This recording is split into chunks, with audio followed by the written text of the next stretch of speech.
વડોદરા શહેરના નજીકના અલ્હાદપુરા ગામની સીમમાં એક દુઃખદ ઘટના સામે આવી છે। આંબાવાડી વિસ્તારમાં કરંટ લાગતા એક શ્રમજીવી યુવકનું મોત નિપજતા પરિવારમાં ઘેરા શોકની લાગણી પ્રસરી ગઈ છે। સમગ્ર મામલે વરણામાં પોલીસે કાયદેસરની કાર્યવાહી હાથ ધરી હોવાનું જાણવા મળ્યું છે। મળતી માહિતી મુજબ અલ્હાદપુરા ગામ ખાતે રહેતા રાજેન્દ્રસિંહ છત્રસિંહ સોલંકી, જે છૂટક મજૂરી કામ કરી જીવન નિર્વાહ કરી રહ્યા હતા, તેમની ગામની સીમમાં આવેલી આંબાવાડી પાસે ગયા હતા। આંબાવાડી ગામને પશુઓને નુકસાન બચાવવા માટે ઝાટકા મશીન લગાવવામાં આવ્યું। ઝાટકા મશીનને હાથ અડી જતા રાજેન્દ્રસિંહ બીજ કરંટ લાગ્યો અને ગંભીર હાલતમાં તેમનું ઘટના સ્થળે જ કમકમાટી ભર્યું મોત થયું હતું। યુવકના અચાનક મોતથી અલ્હાદપુરા ગામમાં શોકનો માહોલ છવાઈ ગયો છે। પોલીસે સમગ્ર ઘટનાની દરેક દિશામાં તપાસ હાથ ધરી છે। મારું નામ સંદીપ છે। અમે મારો ભાઈ કઝિન બ્રધર જે રાતના મિસ હતો 3 તારીખના 10-10:30 વાગ્યાની આસપાસ ઘરેથી નીકળી ગયો હતો।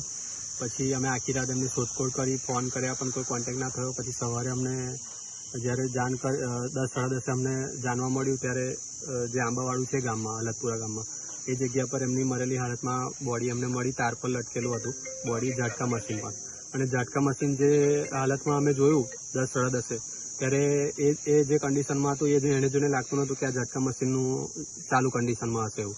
એમનું છે ને જે થાંભલેથી એમને ડાયરેક્ટ કરેલું છે એ જગ્યાએથી ફેઝ ડાયરેક્ટ લીધેલા છે, 3 ફેઝ લાઈન મૂકી અને જે કરંટ લાગેલું છે એ કારણથી એમનું મૃત્યુ થયું હોય એવી શંકા છે અમને। જે ઝાટકા મશીનની તો કહેવત છે કે ખેડૂતોને ઝાટકા મશીન સેફટી માટે આપવામાં આવે છે, કારણ કે કરંટ લાગીને માણસને ફેંકી દે તો એમાં મૃત્યુ થાય ખરું? ના થાય મૃત્યુ, એ પોસિબલ જ નથી, કેમ કે ગવર્મેન્ટ એ રીતે તમને સબસિડી ને એવું આપે જ નહીં ને પછી એવું હોય તો આમાં કયો કરંટ હશે? આમાં 3 ફેઝ લાઈનનો કરંટ આપેલો છે, જે ખેતર માલિક છે ભૂપેન્દ્રભાઈ રમણભાઈ પટેલ।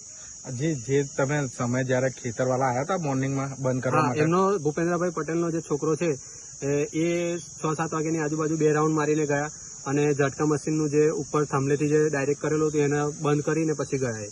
તો એમના દ્વારા જણાવવામાં નહીં આવતા? ગામના લોકોને કોઈને એ 10-15 વર્ષથી અહીંયા રહે છે ગામમાં, બધા જ આખું ફેમિલી ફૂલ, પણ અહીંયા કોઈને જાણ કરી નથી એમને। તો તમને કઈ રીતના જાણ થઈ? અમને થર્ડ પાર્ટી થ્રુ અહીંયાથી જે રોજના આવવા જવા વાળા હોય મજૂર છે જે બધા, એમને કપડાને ઓળખીને એમને જાણ કરવામાં આવી અમને। ટૂંકમાં એવું ભૂપેન્દ્રભાઈ પટેલે માનવતા નથી બતાવી એવું તમે કહી શકો છો? હા, એવું જ થાય છે કે ભાઈ એમને માનવતા નથી બતાવી અને અમને જાણ નહીં કરી એમને। તમને શું લાગે છે? અમને એવું લાગે છે કે એમને જે કરંટ મૂક્યો એના કારણે મૃત્યુ થયેલું છે અને અમને ન્યાય મળવો જોઈએ। શું નામ આપનું? સંદીપભાઈ દિલીપભાઈ ઠાકોર।